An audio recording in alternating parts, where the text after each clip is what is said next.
The Death God's Daily Troubles by MagicalDucky. Chapter 7. Even if I have to run to the end of the world to bring you back. Adventurer Town, Delhurst. Called in. Arya's room. Arya's point of view.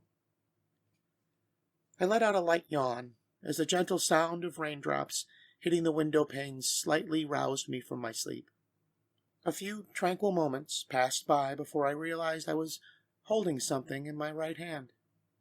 I didn't know what it was, but my hazy sense of touch told me that it was something soft and warm.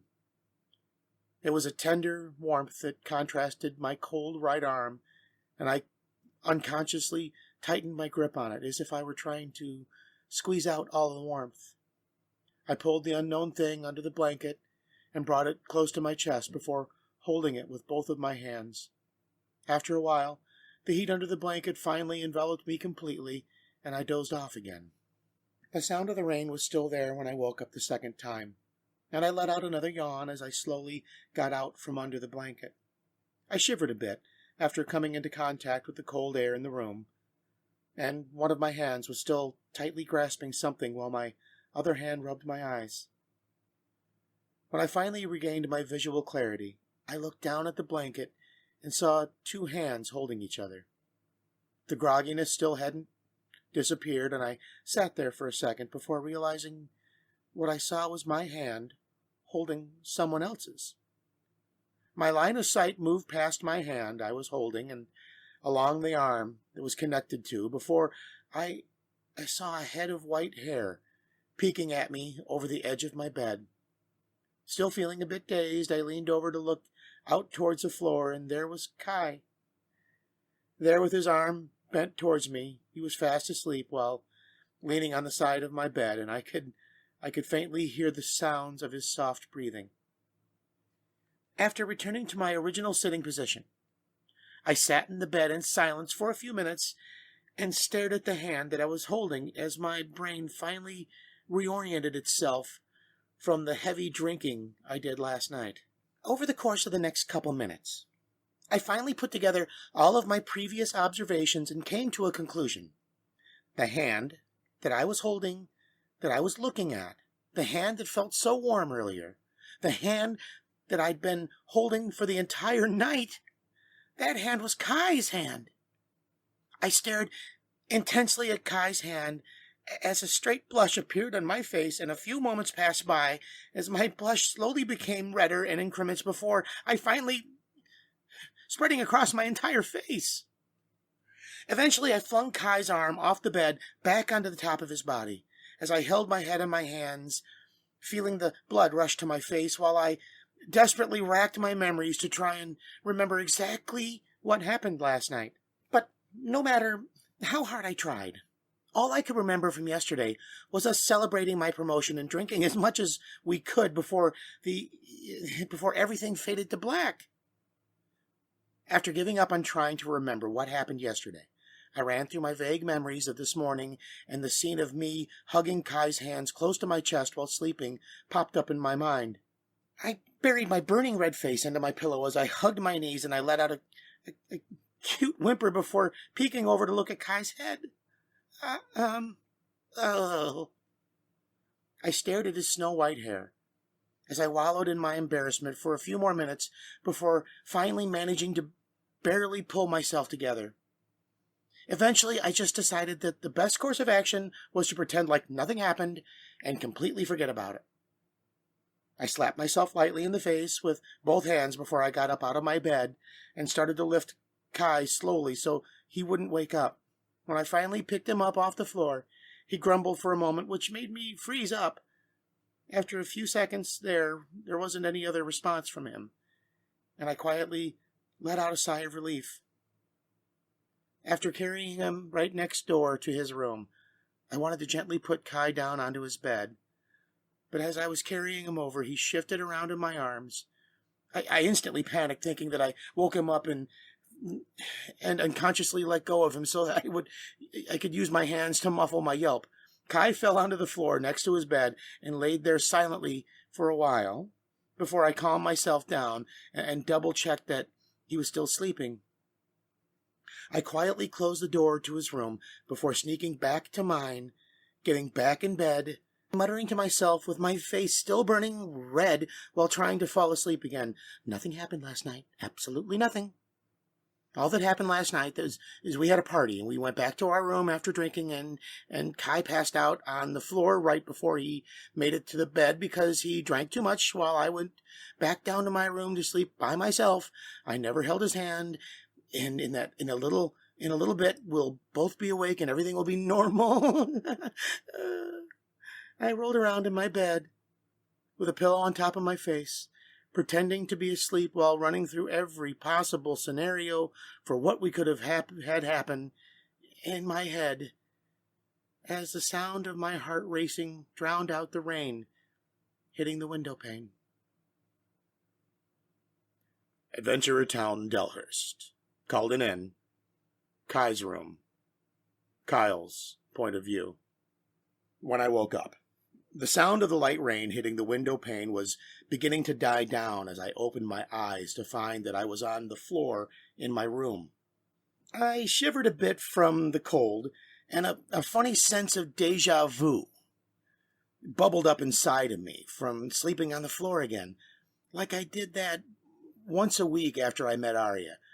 I slowly rolled over with a groan as I grabbed the edge of my bed frame and hoisted myself up. Ugh! What happened? I rubbed my temples a bit as the slight hangover from last night made my head slightly throb, and after a moment I ran through my memories again. Last night we had a party for Arya's promotion. We drank a lot, and I vaguely remember carrying her back to her room, but after that there's nothing. After running through my memories to no avail, I decided that I would go check up on Arya to see if she was okay. She did drink enough to pass out last night, so she probably had a huge hangover right now. I opened the door to my room, which was unlocked for some reason, and I walked over to Arya's room next door as I yawned while knocking on it. Arya, are you there? I'm going to be making breakfast soon. When I called out for her, there was a silence for a moment before I heard a loud crash and a cry of pain from inside. All right. I immediately got worried and pushed against the door to get inside. I was prepared to force it open if I needed to, but for some reason it was also unlocked, and I burst into the room with an uneasy expression on my face. My eyes scanned around the room for Arya, and I found her rolling around on the floor, clutching her head with tears in her eyes. I ran over to her and stopped her from rolling to see what was wrong. Arya, are you okay? What happened? Arya didn't answer me, but after glancing around again and seeing the small crack on her wooden bed frame, along with the bump on her head, I came to the conclusion that she had just hit her head like an idiot. I sighed and lifted her up off the floor before placing her back onto her bed. Wait here, I'll go grab some ice. Arya gave me a whimper as I left the room and went back to mine. I rummaged through the bags on my desk and took out an alchemy stone from one. It was a monster core about the size of a bottle cap, which looked like an icy blue-colored crystal, and it had a small magic circle carved into it. I held the alchemy stone in my hand and activated the magic circle carved into it. Ice shard. Single cast, active. The crystal shone with a smaller colored light before being replaced with a sharp chunk of ice about the size of my palm. I snapped the sharp edges off the chunk of ice and placed it into a small bag to create a makeshift ice pack before returning to Arya's room. When I returned with the ice pack, Arya was covering her face with her pillow and hugging her knees on the bed. I walked over and nudged her in the face with the ice pack. All right, show me where you hit your head. Arya gave a small shriek from the sudden cold and peeked her eyes out from under the pillow for a moment. The moment passed as she made eye contact with me before immediately covering her face with the pillow again. I heard her muffled voice from beneath the pillow, and she rolled over on her side and faced away from me. Thanks, Kai. I'll just leave the ice here. I can do it by myself. What are you talking about? It's okay. I won't make fun of you. Here, let me see the big bump on your head. I sat down on the bed next to Arya and ran my hand through her hair as she started fidgeting around. There was a small bump on the back of her head, and I gently placed the ice pack on top of it. Eek! Hold still. Arya initially started squirming around in her bed. I placed the ice pack on her head, but after a few moments she calmed down, and after about 10 more minutes, the swelling had started to disappear. I softly rubbed Arya's head a bit to make sure the swelling wasn't so bad before smiling and looking at the clock. Well, it was almost 11. About time to get something to eat. All right, looks like you're good now. It's a little late for breakfast, so I'll be back in a few minutes with brunch. Today will be pancakes. Okay. I stared for a moment at Arya, still holding the pillow over her face before shrugging and leaving the room to go prepare breakfast. Huh. Did she really hit her head that hard? It didn't look like it was that bad. And knowing her, she'll probably be fine once I give her some food. When I came back to Arya's room with a tray of freshly made pancakes, she was sitting on the bed with a slightly red face as she fidgeted around with her hands. I pulled out a small table from the corner of the room and set the tray of pancakes down before taking the chair from the other desk and sitting down across from Arya. Hey, Arya, are you okay? Yeah, I'm fine. She had a small, nervous smile and an unnatural flush on her face as she picked up her utensils and started to eat the pancakes in small bites.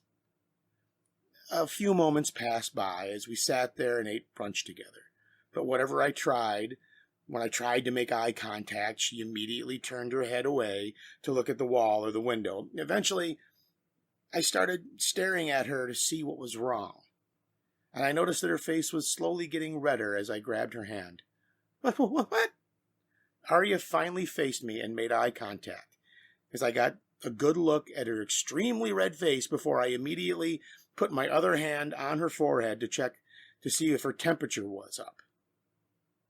I was starting to suspect that she was sick after seeing her behavior earlier, and right now her face was burning up. Arya, we're going to the doctor right now. I'm 100% sure that you're sick. Your face is redder than a tomato, your forehead's burning up, and you've been fidgeting around weirdly. Usually you shove everything you can into your mouth as fast as possible, but you've only been taking small bites of your food, and you haven't even physically or verbally abused me for something unreasonable yet. I stood up and moved the table out of the way and started to drag Arya with me. But once I made for the doorway, Arya stopped in her tracks, shook free of my grasp, before muttering to herself in an angry smile, "So, this is how you see me, huh?" I turned around to see what was this about, to ask what was wrong, when she kicked me into the hallway, slammed the door shut before locking it. I got up and started to try to open the door. "I'm glad you're acting more like usual now, but you should still see a doctor. Trust me, it's for your own good." "I don't need to see a doctor, and it's all your damn fault." What? How was it my fault? I cried out indignantly, but that was the last I heard from Arya until she came out for dinner that night, looking perfectly normal, albeit slightly depressed. Edge of Civilization, Zorlan Mountain Range, Dragon's Cave, Kyle's point of view. I felt a light breeze blow across my face as I gazed at the colors in the sky and sat there, leaning against a tree. A few feet away from me, Arya was standing behind a different tree while staring intently at the entrance to the Dragon's Cave. We were hiding behind the trees near the Dragon's Cave in the mountain range, and according to our observations and the Guild's data, this time of the year is when the dragon stays in its cave the most. You see, a few months have passed and winter has started again. But around this area, the winters are actually pretty warm. It isn't exactly shorts and sandals weather, but there's rarely any snow, and it basically just feels like a slightly colder fall. Honestly, though, I couldn't care less about that right now. Arya and I have been observing the dragon for the past week, and 2 days ago, we even saw it leave for about 5 hours before returning. so it should be in its cave for another few days at a minimum. Today was just another normal day of observing the dragon. Or, well, it would have been, if it weren't for the fact that tomorrow is the day we've chosen to finally confront it. Despite the eerie silence of the woods around us and the slowly fading light of sunset, there was a visible tension coming from Arya as she stood there stiffly while taking in long, deep breaths with her eyes closed, almost like she was meditating. I watched her for a moment before walking over to her silently and whispering to her ear, "Arya, it's sunset. We should go back soon." Arya exhaled and opened her eyes, which gleamed with uncertainty, before turning around and answering me. "Okay, let's go back." Arya glanced at the cave one last time before walking past me to lead the way back. I could sense the aura of anxiety surrounding her. As we walked down the mountain in silence, and the dim illusion of twilight slowly devoured the last vestiges of sunlight as I stared at her back, while we wordlessly trudged on through the mountain woods. Eventually we reached the main road back to Delhurst from the mountains, and the sound of our footsteps was the only thing cutting through the silence and the lonely atmosphere that was slowly overwhelming me, until I finally snapped. I couldn't take it anymore. I hated the all-too-familiar sign in front of me. I hated emotions it brought up. I hated the things that made me remember, and what I hated the most was the fact that it was the sight of someone I cared about that was making me feel like this. What filled my vision was just a single person walking through the darkness by herself. It was a girl who was lost, and a girl who didn't know what to do. And it was a girl who was alone. Arya's hands were in the shape of tight fists as she made her way down the road. Her gait was stiff, almost robotic, and she was just staring downward at the floor in front of her as we walked. I couldn't see her face, but I already knew what it looked like, because it was the same face I made a long time ago, a face full of fear and hopeless uncertainty, masked by a facade. I don't want to see this anymore. My right foot stopped moving. It hit the ground and stopped all of my forward momentum as I stood still. Arya stopped walking right after I did, and there was a moment of silence before she turned around to face me. "What's wrong, Kai? Come on. Hurry up or we won't make it back in time for dinner." I was right. Arya showed me a smile. It was the textbook fake smile. One that was as far from the real smile as possible.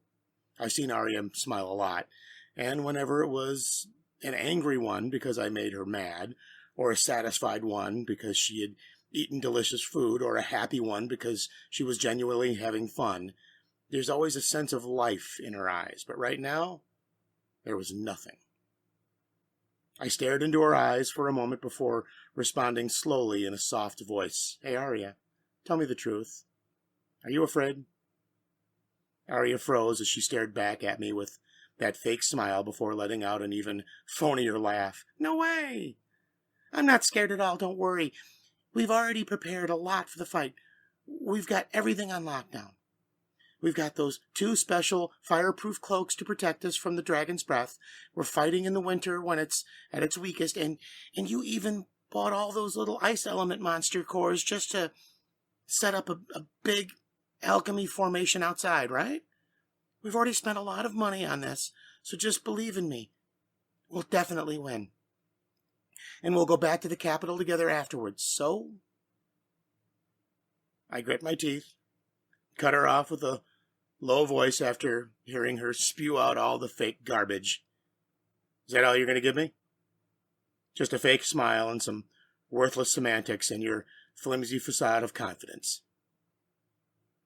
Arya stood there stiffly. We just stared at each other in silence for a second. For us, the faint night breeze blowing by the only sound in the world was flowing along and warmly caressed both our bodies as we stood there until finally I moved. I took a step forward, and then another step, and then finally one more. I stood in front of Arya and lifted my arms to her by the shoulders. If you don't want to tell me anything, then it's fine. Just let me say one thing. I pulled Arya close and hugged her tightly, almost like I was trying to melt her with my warmth. You're not alone anymore. So stop acting like you're the only one holding up everything by yourself. I already told you, I'll cook for you, I'll set up camp for you, I'll help you carry everything, even burdens, because I'm your partner. So please, don't lie to me. I felt like the time had stopped. And eventually another pair of arms wrapped around my back and hugged me just as tight as I did, and I felt my shirt getting slightly wet, and the sound of Arya's muffled cries replaced the howling of the dry winter breeze as we stood there under the sea of stars. Adventurer Town Delhurst. Called an inn. Arya's room. Arya's point of view. The faint sound of my pen scratching on paper was the only thing that could be heard from my room before I finished writing my letter. I folded the paper in half and placed it on top of my desk. It was a few hours past midnight right now, and I stretched a bit in my chair before turning off the lamp next to me. Darkness flooded the room as the moonlight outside peeked through the windows. I stared at the ceiling and sat in silence for a bit until my eyes adjusted to the dim light and I got up. I picked up my letter and rummaged through my desk to find an extra key to Kai's room. He'd given it to me. After staring at the letter in my hands for a few moments, I made my way over to the door and left my room. I walked over to Kai's room, unlocked it using my extra key before gently nudging the door open and peeked inside. The dim moonlight showed through the windows and illuminated Kai sleeping in his bed. I slowly walked over and sat down on the floor next to his bed while I listened to his faint breathing. Then I leaned against the bed frame, held the letter in my hand as I hugged my knees before my soft voice rang out.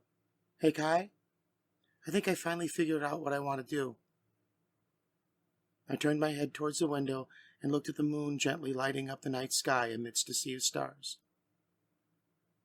I'm going to fight the dragon alone, because I finally realized who the most important person in my life is. It's you. And that's why you're the one person I can't drag in there with me into danger. I'm scared of the dragon, but honestly, I think I'm even more scared of losing you. You're irreplaceable to me because you're my one and only partner. I took a deep breath and closed my eyes as I leaned my head back on the bed. You know, if Max didn't exist, I definitely would have married you. So if I do make it back, I think I'll turn down the knight's captain position. I'll just settle down in the capital and take it easy. And if I do, I'll definitely need a personal chef, so get ready. Because I'll be dragging you with me, whether you like it or not. I slowly got up and turned around to look at Kai as my face eased into a small, happy smile. After a moment, I left the letter on Kai's desk and had one last look at the room before quietly leaving. Edge of Civilization. Zorlan Mountain Range. Dragon's Cave. Arya's point of view. The howling of the wind masked the sound of my footsteps as I stepped through the darkness and arrived at the entrance of the cave. The dim light from the faintly glowing crystals lining the inside of the cave shone out and illuminated my silhouette. I held my great sword in my hands and readied myself as the crisp morning air flowed through my lungs. I stared at the dragon sleeping inside. I have to keep him in the cave. If he gets out and starts flying, I can't win. I inhaled and chantlessly cast a body-strengthening magic on myself. Like I had done countless times before, my body instantly felt lighter, my legs broke into a sprint and I rushed into the sleeping dragons. I channeled the mana into my body, into my great sword, and activated 3 sword techniques simultaneously. mana edge to make my sword sharper, reinforce to harden it, and increase weight to make it heavier. The hazy white light of the mana thinly covered my greatsword, and then the sound of metal cutting into flesh finally reached my ears. I canceled the sword techniques and channeled my ice element mana into my sword before pulling it out from the dragon's right eye and jumping away as the blood spilling out of the dragon's eye began to freeze. The dragon let out a deafening roar of pain as it finally woke up and lifted its entire body up to face me. Immediately, I followed up the spin to control the momentum, and then a hard swing to its wide-open chest. My sword lit up again as I activated Mana Edge. The sparks flew from the blade while it ground through the dragon's scales. I pushed against the ground with my leg, and as I dashed past the dragon's right side. However, once I ran past its wing, I stopped in my tracks, clenched my teeth, and stacked reinforce as I barely held up my sword in time for the tail flying straight at me. The tail collided with the flat part of my greatsword and was blasted away about a dozen feet into the cave wall. Shards of crumbled rock and crystal tore cuts and scrapes into me as the wind was knocked out of my lungs and my entire body rattled in my armor from the impact. My vision blurred for a split second before the image of my dragon's gaping maw filled the line of my sight. I instantly reacted, pulled the fireproof cloak covering my arms to my shield and my body as a mass of flames poured out from the dragon's mouth. The flames singed the edges of my armor, but the cloak blocked most of the fire, and I jumped out as fast as I could before slipping past the dragon to its right side again as it tried to claw me. Slamming my foot against the ground, I rolled up past the swipe of the dragon as I activated Mana Edge again and stabbed my blade into the dragon's flank as hard as I could. The scales shattered with the kinetic force of my blade as it tore through the tough flesh. I canceled Mana's Edge and began to pump the ice elemental mana again as my sword gradually glowed with an icy blue aura. The faint crackle of ice crystals forming echoed through the cave as I grit my teeth and pumped more and more of the mana into my body, strengthening the magic to push my sword forward. The blade ripped through the scales and froze the dragon's flesh as it sliced a gaping wound into the dragon's right flank. Another roar of the pain echoed out as it swiped me against its wall.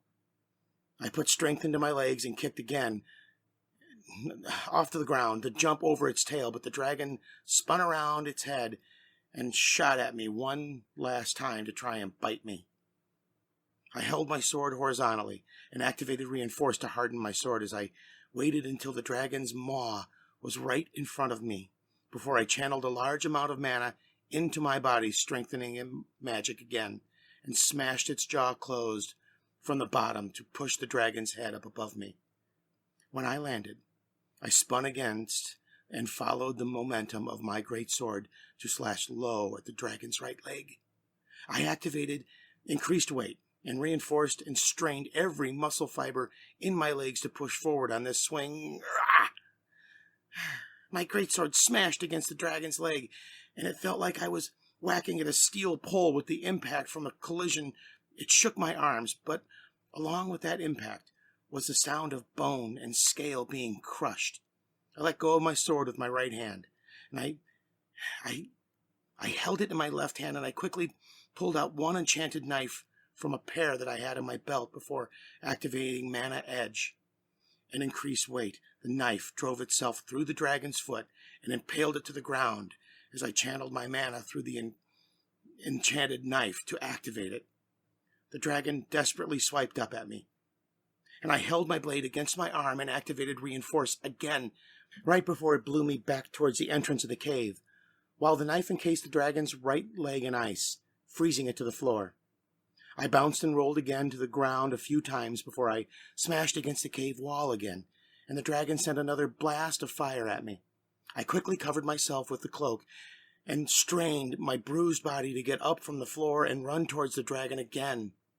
It bit at me a second time, and I dashed towards it and slid under the chomp to its left side. I activated Reinforce on my sword again and held it at an angle against the ground to block the dragon's left arm smashing down at me.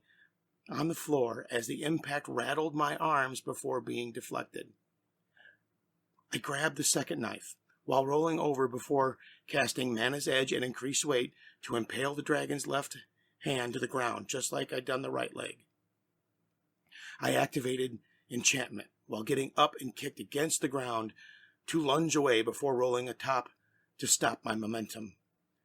The dragon's left hand was similarly encased in ice a moment later, and it roared towards me with a mixture of pain and anger while it was stuck. I stood there, with ragged breathing as long as I took a moment of respite, and leaned on my sword like a cane. The dragon flailed its limbs violently to try and reach me, and although it was still immobilized for now, the sounds of the ice beginning to crack told me it was going to escape soon.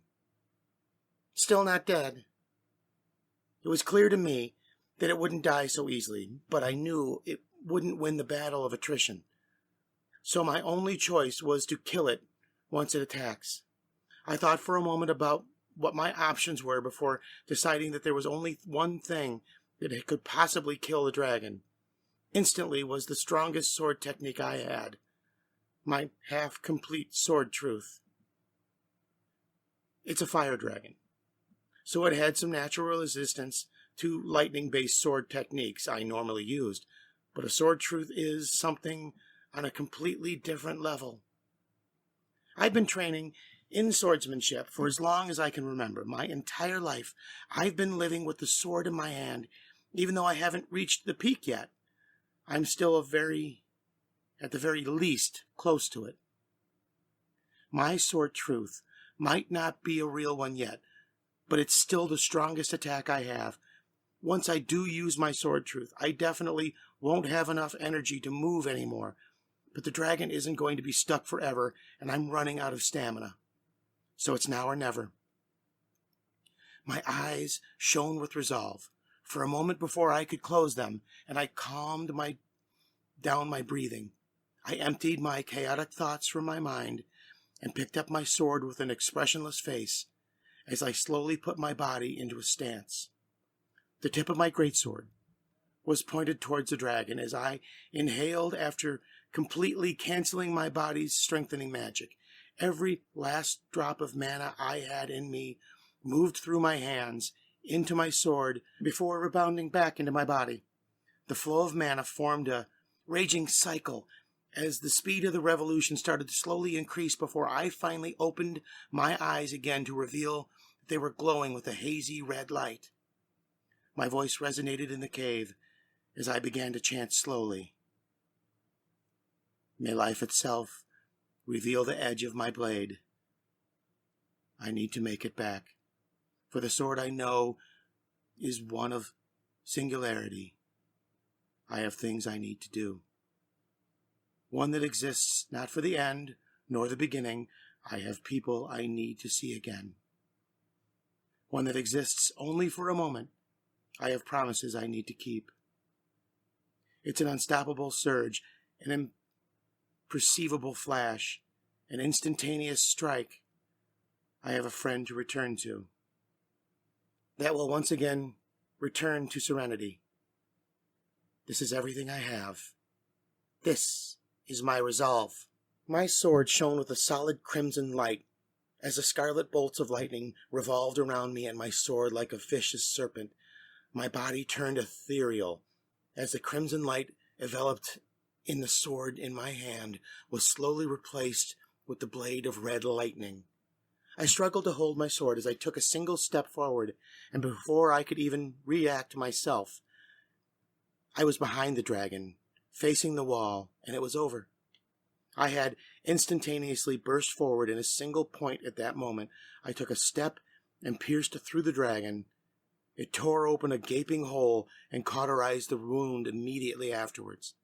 The lightning even kept going after I stopped. It crushed both stone and crystal, ripping a clean hole into the wall as the area around it crumbled into broken chunks from pure force. I dropped to my knees as a deafening sound of thunder reverberated behind me, and I realized that my sword had shattered from the strike. All I was left with was a smoldering remains of the handle. It was then that the sense of unease that I had been suppressing finally broke out. I desperately tried to fool myself into thinking that I had actually killed the dragon. But a moment later, I was finally forced to face reality when a crazed roar sounded out behind me. It wasn't that my sword truth wasn't strong enough, or that the dragon was able to unnaturally resist it. In fact, my sword truth cut through its flesh and bone with ease. The dragon scales were basically akin to paper against the strike of that caliber. Even if my sword truth wasn't complete, it was still extremely powerful, and I know better than anyone. So why didn't it work? Well, the answer was quite simple, really. I just missed. That's right. Yeah, I missed. You see, the reason I didn't want to use my sword truth wasn't only that it would drain me of all my energy, but it was also that I couldn't control it. I can barely even aim it at the right direction, and just keeping it in a straight line is my limit. Otherwise, even if it drained me of all my stamina, I wouldn't just have used it to start killing dragons instantly while it was sleeping. In the end, I took a gamble that I could control it, but I lost that gamble. I forced my exhausted body to move with what little energy I had left and collapsed with my back against the wall. I looked up and was greeted with the sight of a badly wounded dragon. There was a large hole through its right shoulder, and its entire right arm and wing had been torn off. But although it was struggling to move, it was still alive, and it was about to break free from the ice. I stared at the dragon, struggled for a moment, and hoped that it would just die right there. But in the end, it just barely got up again, and the ice encased its limbs broke. I closed my eyes, blocking out all the noise from around me, and the consciousness was beginning to fade. So this is it, huh? Guess I'm not going to make it back after all. It looks like this is my limit. I'm sorry, Kai. But as the darkness began to slowly invade my mind, I suddenly felt a familiar feeling envelop me. It was soft and warm, just like Kai's hand. And in the moment I felt that familiar feeling, it was like a jolt of electricity instantly charged my fogginess in my mind. I came back to my senses, opened my eyes just in time to see the face in front of me. It was the face I'd seen 1,000,000 times before, a face that made me happy when I saw it. And it was also the one face that I didn't want to see here. It was Kai's face. He had a relieved expression on his face when he saw me open my eyes, and he picked me up. But right after picking me up, he suddenly pulled my head to his chest, hugging me close to his body with his right arm. Then I heard the dragon roar, followed by the sound of bones breaking as the strong impact shook me. Kai held me tight as we bounced off the floor a couple of times and flew across the cave. Once we stopped rolling, Kai loosened his grip on me and got up while still carrying me. And it was now that I could see his left arm. It was mangled and broken, with blood dripping down the side as it hung loosely off his shoulder. No, no, no! This is the one thing I didn't want to happen. Why are you here? Kai started running towards the exit while carrying me in his right arm, but the dragon swiped at us from above. And it was then that time slowed down for me. Stop! Get out of here! Just leave me to die! Kai let go of me, and as my body floated freely in the air for a moment from the momentum, he sent a solid kick to my stomach. The kick knocked the air out of my lungs and launched me out of the cave. I reached out weakly towards the cave as the last thing I saw before my consciousness faded to black was Kai, barely dodging the dragon's claws. Adventure at Town Delhurst. Called an inn. Kyle's room. Kyle's point of view. I yawned as I slowly woke up. Maybe it was because of the anxiety, but I didn't sleep very long today. After rubbing my eyes for a bit, I got out of bed to turn on the lights since it was still dark out. I looked over at the clock and saw that it was really early in the morning. Well, I don't think I can go back to sleep, and I don't feel tired or anything, so I guess I'll double-check all the equipment. I walked over to my desk and sat down when I noticed something strange. On my desk was a piece of paper that was folded in half. I tried to remember if I had placed something like that on my desk yesterday, but after a moment, I unfolded it suspiciously. I expected a list or something, but inside the letter it was addressed to me in what looked like Arya's handwriting. Dear Kai, if you're reading this, then that means I didn't make it back. I know you said we were partners, but that you'd share the burden with me, but in the end, I couldn't bring myself to risk losing you. So I just want to say one last thing to you. Thank you, Kai. Thank you for cooking for me all the time. Thank you for traveling with me all the time. Thank you for everything you've done for me, and thank you for being my friend for so long. Just do me one last favor. Forget about me, and go live a happy life. From Arya. After I read the letter, I stood there for a moment before ripping it into pieces, grabbing the bag of alchemy stones on my desk and rushing out the room as fast as I could. I jumped down the entire flight of stairs, put pressure into my legs.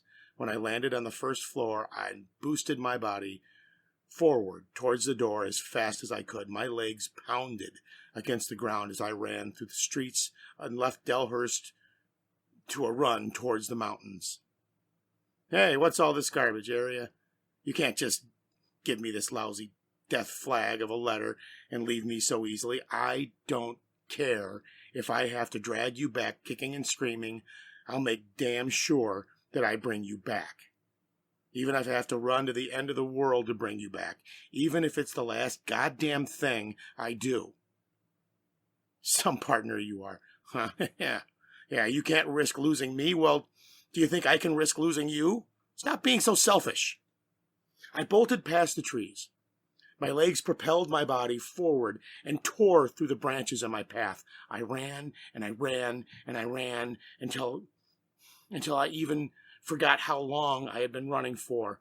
But with every single step I took, there was a part of me that just screamed at my body to go even faster. And eventually I made it to the dragon's nest, where I heard a crack of thunder and saw a brilliant flash of red light shine from the inside. I put strength into my legs again as I pushed against the ground hard enough to crack it and shoved myself into the cave. The first thing I saw was a severely injured dragon with cracked ice encasing its right leg and left arm. It was missing its right arm, right wing, and most of its right shoulder. But honestly, I couldn't care less about that for now, because behind it, sitting against the wall, was Arya. I ignored the dragon and instantly dashed over to Arya before picking her up. She was injured all over and almost unconscious, but there were no severe fatal wounds, and I could still hear the faint sounds of her breathing. She's still alive, thank goodness. I don't know what I would have done if I'd lost her just like that. Arya faintly opened her eyes to stare at me blankly as I finally came back to my senses, and I just stared at her for a moment to make sure she was okay, and the dragon tried to claw at me with its remaining arm. I hugged Arya tight against my chest with my right arm as I brought up my left arm and tensed up my body to block the swing. The dragon's arm snapped the bones in my arm as it made a direct hit, and we shot across the ground to the side of the cave. When we finally stopped rolling, I got up and held Arya again as the dragon stared at me. I have to get Arya out of here first. I can't fight while protecting her. If I'm holding her, I can't even divert the impact to the ground when I get hit. Her body isn't like mine. The vibrations would rip her apart and rupture her internal organs if I tried to minimize the force of an attack like that. I kicked my leg against the ground and sprinted towards the exit, but the dragon lunged at us and swiped again from above. I won't make it out in time. I'm sorry, Arya. This might hurt a bit. I decided to get Arya out first. I let go of her and then kicked her out of the cave while she was still in midair, and I barely dodged the dragon's claw. So now it's just the two of us, huh? When I landed again, I took a deep breath, and my face turned emotionless as I stared at the dragon and talked in a low voice. Well then, you're not gonna let me just leave that easily, right? That's fine. After all, I was never good at protecting people. In the end, it looks like all these blood-stained hands can do is kill. I inhaled before closing my eyes. When I opened my eyes again, they were terrifyingly sharp with a glint of crazed anger. As I exhaled while releasing my bloodlust, dragon breath came from the front. The dragon roared in fear. I exhaled a breath of fire at me. I pulled out my alchemy stone from the bag and activated it with a cold voice. Force shield. Wide cast. Active. My right arm whipped out as I threw the stone, and the burst of flame and bright ice blue light shone from it. A large circular shield, made of ice, appeared in midair. It covered the entire area around me. The flames slid off the surface of the ice like water. And once the fire stopped, the shield shattered. The glint in my eyes grew even sharper, and I dashed straight at the dragon through the countless broken ice fragments and the residual flashes of fire. My eyes picked up on the slight initial movement from the dragon's body, and I reacted accordingly as I ran. Low swipe from the side, followed by the tail. I pulled out a palm-sized alchemy stone and put power into my legs. As I kicked against the ground and leapt over the swipe, I held the alchemy stone in my hand towards the dragon's side, while midair, and his bloodlust in my eyes sharpened. Ice shard. Full power cast. Active. Another ice blue light shone as a gigantic shard of ice, the size of the dragon's tail, shot forward and impaled the dragon's torso. It blew the dragon's body away from me slightly. And when it landed, I leaned back as the tail hit nothing but air inches away from me. The dragon roared again in pain before rushing at me in a complete desperation. Pincer attack, with a bite from my left, followed by a swing from my right. I put strength into my legs again, and I was about to dodge it again, but then I realized that I was standing in front of the entrance with Arya right outside. Dodging its one arm isn't an option. I only have 2 stones left. One of them is an ungraved monster core from a big formation outside. I grabbed my last alchemy stone, gripped it tightly in my left hand, and thrust my broken left arm towards the dragon's mouth. You want this arm? Fine. You can have it. Frozen burst. Full power cast. Active. I tensed my muscle fibers in my left arm as the dragon's mouth crushed down, and I heard my bones shatter even further as my arm barely managed to stay connected. The forward momentum from my bite traveled through my body before I diverted it past my legs into the ground, and the rock beneath me fractured into chunks. I grit my teeth and grimaced from the pain for almost a moment before countless ice shards the size of my arm shredded through the dragon's mouth from inside, tearing open multiple holes in its snout. The dragon immediately opened his jaw to roar out in pain as blood poured out from the wounds. I pulled my mangled arm out. I stood there breathing heavily as the dragon stumbled backwards, smashing the sides of the cave while it flailed around in its death throes. Still not dead yet, huh? Fine. How about this, then? I grit my teeth, dipped my finger in some of the blood dripping down my left arm, and began to draw magic circles on the ground. You see, the thing I found out about modern alchemy is that it has evolved with the aspects of control and versatility in mind, so that it can be used in everyday life.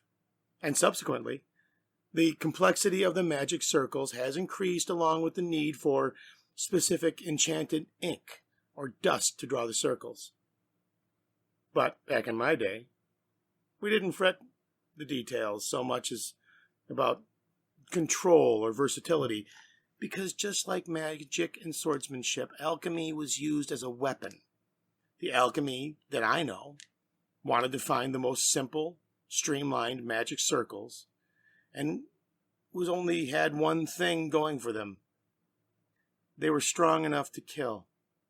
We didn't care about control as long as it did its job, and we used anything that we could leave a mark on drawn circles with, even blood. I pulled out the fist-sized monster core, dropping it on the magic circle drawn below in blood, and finally my cold voice rang out like a death sentence to the dragon as I activated it. Ice Nova, full power cast, active. The brilliant blue ice light shone through the cave as a wave of mana pulsed in all directions from the edges of the magic circle. Anything the pulse of mana touched was instantly frozen, as large chunks of ice covered the ground, walls, and eventually the dragon. It was finally quiet again, and the only thing that could be heard now was the sound of ice crystals cracking. Everything in the cave, except me, was frozen solid, and the ice sculpture that was once a dragon crumbled into pieces from its own weight. After a moment, I dragged my cold, exhausted body over to Arya as the relatively warm air outside enveloped me. When I finally got to Arya, I checked again to see if she was okay, but luckily she was still warm, and there were only a few deep cuts on her while her breathing was steady. I finally let out a sigh of relief as I realized she just got knocked out, and all the tension from before disappeared as I collapsed next to her in a mess of tears. Oh, really, thank God you're alive. After a while, I ripped apart my shirt to tie up the broken left arm and picked up Arya with my right arm, before silently making my way back to town as the sun peeked over the horizon and dawn broke.